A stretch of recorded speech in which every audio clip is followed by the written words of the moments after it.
Sometimes I feel there is something of the scavenger in all of us.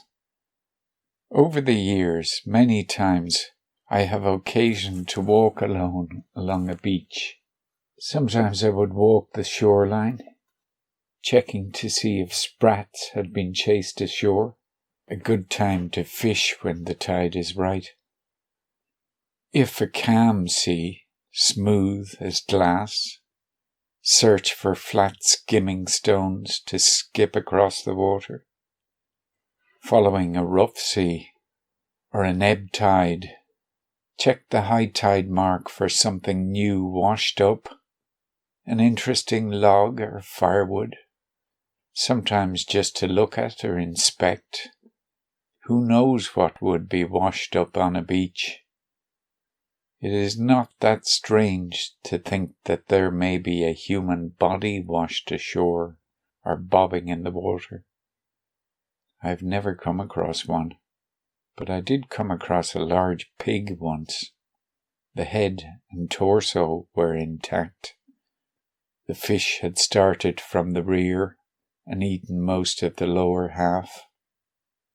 Lots of plastic bottles from all around the world are a common sight. Buoys, some intact and some worn shards.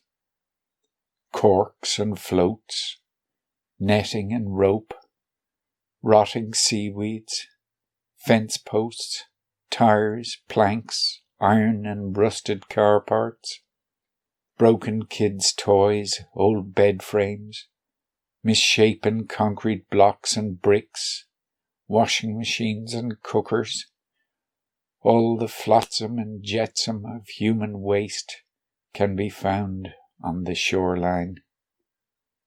Call it beachcombing if you prefer. Most of what is there is unwanted and discarded. It is left to be eroded by the sea and the stones. There was a time I would walk a beach, seeing thousands of discarded AI straws. That's artificial insemination straws, not artificial intelligence, as AI is now understood to mean. I walk a different coastline these days, so maybe they are still there. Maybe King Neptune is making a joke, throwing back mankind's crap. Serves them right, polluting the sea with biological washing powder, dressing up whiter than white, while most don't even get their collars or cuffs dirty. More often than not, I am drawn to the stones, polished by the sand and each other. Their shape, colouring and patina is enhanced when wet. I search for symmetry, the perfect egg, oval, sphere, triangle, amongst the millions of unique shapes. Even a duck shape would be good. I'm not fussy. Just something special amongst all those natural forms made by the ebb and flow of the sea over the centuries. I would pick a wet stone, brush the sand from it, and cup it in my hand.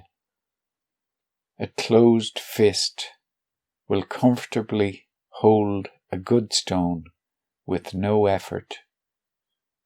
If drawn to another, it is time to choose. Swap for another or keep the one I hold. The stone held becomes comfortable and warm. A new cold one would need to be enticing. Continue to scan the beach for the elusive and special stone as I walk on. Even to find two odd-shaped stones that were identical would be a treasure, but probably even harder to find. A pitted flat stone for budgies to forage seed from is also on my shopping list. One day I visited an old friend, now dead. I mentioned how individual all the beach stones were, each imperfect, and me hoping to find symmetry. He fetched a stone and handed it to me, saying, "Here's a stone I found, but first I would like to ask your opinion of this picture." He drew me over with some urgency to a framed picture on a wall in another room.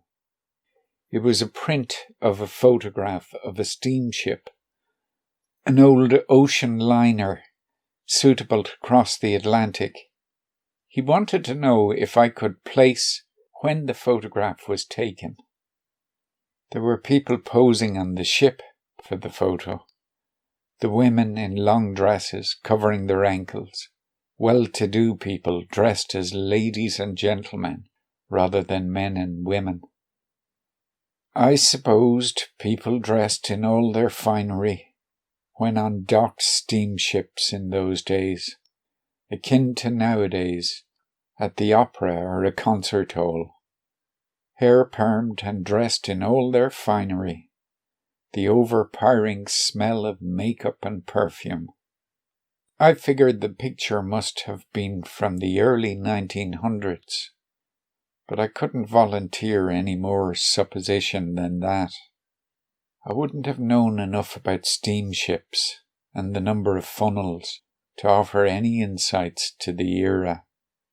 I imagine they would have had a long life, provided they survived their maiden voyage. We both surveyed and discussed the ship for some time. To be honest, I didn't have a lot of interest in this subject, but was being polite, as he seemed to value my limited insight. So finally he asked, "Well, what do you think of that stone?" as we moved back into the former room. I had forgotten all about the stone, which I still gripped in my right hand.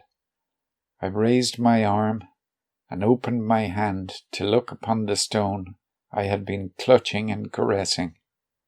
Suddenly I yelped, "Ah!" and involuntarily pulled back my hand quickly.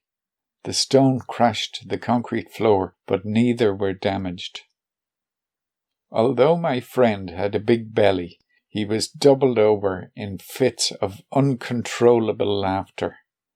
This was funny.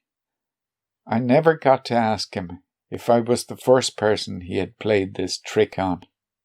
At the time, I assumed I wasn't. His timing and misdirection were so well done. When I opened my hand, the object I had been clutching was a genuine beach stone, just as he had found it. But its shape, it was a perfectly formed erect phallus, maybe a little small, teenage size, but no mistaking what it was that I was comfortably holding moments before. Now this was a joke. He found it funny. I found it funny. And maybe in the telling, you will find it funny too. But jokes are subjective. What one person finds funny, another does not. Sometimes they may feel they are the butt end of the joke. Sometimes they suffer righteous indignation on behalf of others and angrily chastise the teller. Sometimes people pay into a stand-up comedy show and are determined to get their money's worth. They may already be laughing aloud ahead of the punchline. Are they plants or just crazy? Who can tell? Maybe sitcoms have canned laughter each time the actors just recite inane lines. Very strange. Maybe the canned laughter is there so we know we are watching dribble, lest we get confused. When I was in my early 20s, I was cycling in Dublin City in the small hours of the morning. I was cycling along Pembroke Street, in the dark, when I heard the crash of breaking glass on my right-hand side. There were two guys with bicycles who had just smashed the side window of a parked car. They saw me cycling past but paid no mind. They opened the car door and one of them got in. I presume they were stealing radios or valuables rather than the car, as they had bicycles.